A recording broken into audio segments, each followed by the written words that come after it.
Hey guys, what's up? It's been a pretty long time since I've made a normal, regular YouTube video. I kind of was playing with the shorts for a little bit, but I figured it was time to actually try to make a regular size video again. So here I am at a really bad angle.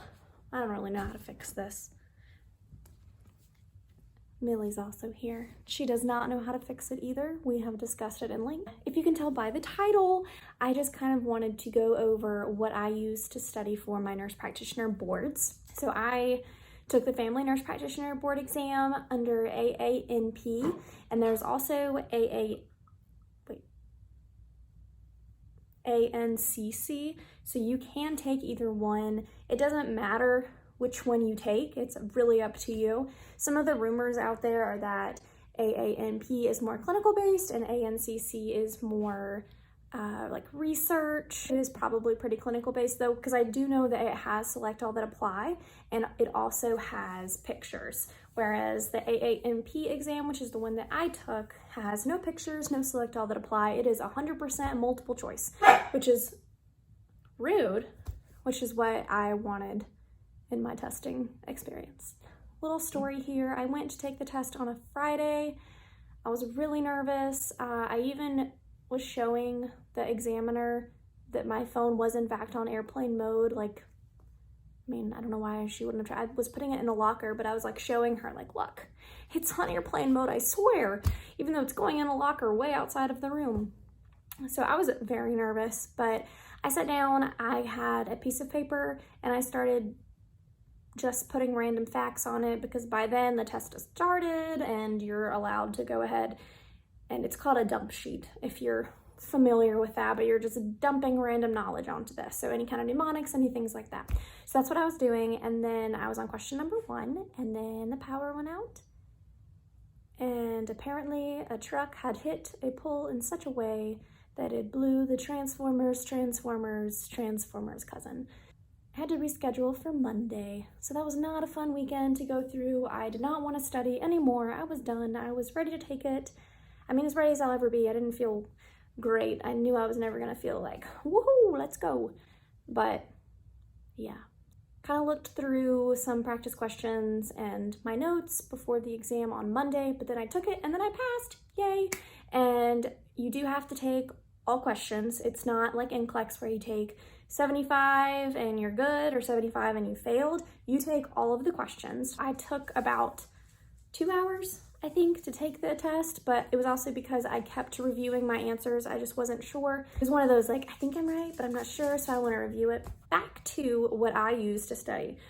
Initially, I got the Fitzgerald. I know Fitzgerald has a really great history of being wonderful, and had several nurse practitioners recommend it to me, but I didn't like it. I just didn't. For the package that I chose, they sent me a textbook and like a MP3 player, which was a true blast from the past, by the way. And like these online videos, but the videos weren't over all the body systems, a spiral notebook that I still don't know what I was supposed to do with, and then these cue cards, which I still don't know what I was supposed to do with. So I ended up reading the entire textbook and doing the practice questions in it, which I think was helpful, but it was one of those, like in 1974, this person discovered this thing, pretty monotonous, versus knowing this is what you need to know, this is what you need to know about it for your exam. It actually told me about the Sarah Michelle comprehensive package. I didn't do her big comprehensive package. I actually did her crash course and then I did her question bank. At this point, I had done Fitzgerald. I thought I was ready. And then I did the APA predictor exam, which I do not recommend, by the way. I've heard other people say that it's nothing like the exam. I don't think it was anything like the exam, and it was a true confidence destroyer. One of my friends told me about Sarah Michelle, like I said, and then I had 4 weeks until my exam. So I did the crash course, which went through every single body system. She did videos on, she had practice questions. She went through reason why behind the practice questions, and she talked a lot about test anxiety.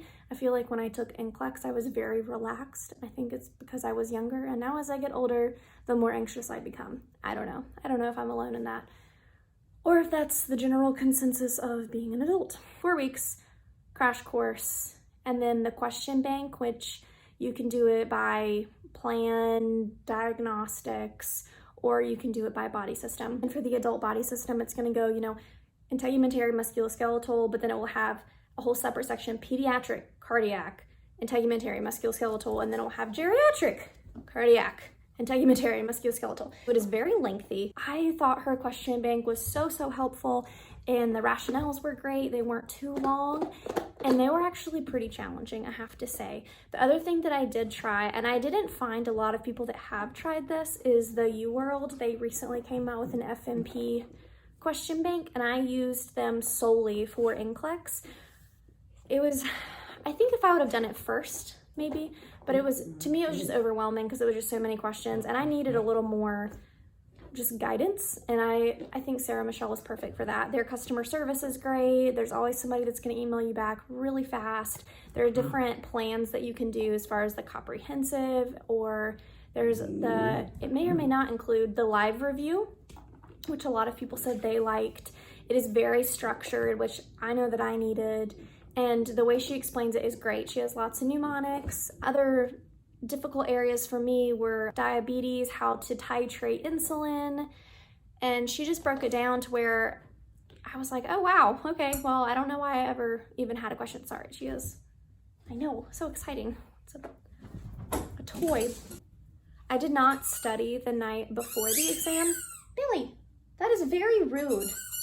You're gonna make my few subscribers unhappy.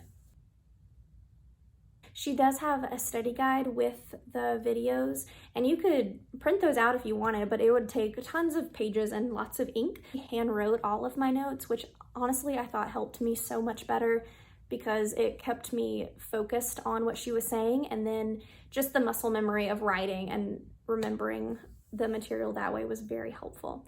Additionally, I really think her course helped tie in what I did learn in nurse practitioner school. Not that school didn't teach me these things, but for her it was just it made so much more sense. It was just laid out there, plain and simple, no fluff. That's what I think my favorite part was. Fitzgerald has a lot of fluff. As far as the difficulty level of the test versus NCLEX, I know that was a big question I had for people. I felt like this test was harder, but I think I felt that way because I was just so nervous. Since, I'm older now, taking a test and being in school is kind of weird in itself. Not that I'm old, but as far as just being, undergrad and college, and then working as a nurse for several years, and then going back to school, and then taking down to sit for a test was very different, and I was just way more nervous. And I feel like for NCLEX, I just kind of, I don't know, I just felt like it was a lot easier. Let me know your questions, your concerns. Are you about to take boards? Are you about to graduate school? Are you thinking about going back to school? Let me know what you think, what you want to know about. Thanks so much to the people that have been still following, and please like and subscribe and comment. Or most importantly, if you have any questions about Millie, let me know. It's my favorite topic, isn't it? It is. Yes. All right. Thank you so much. See you next time. Bye.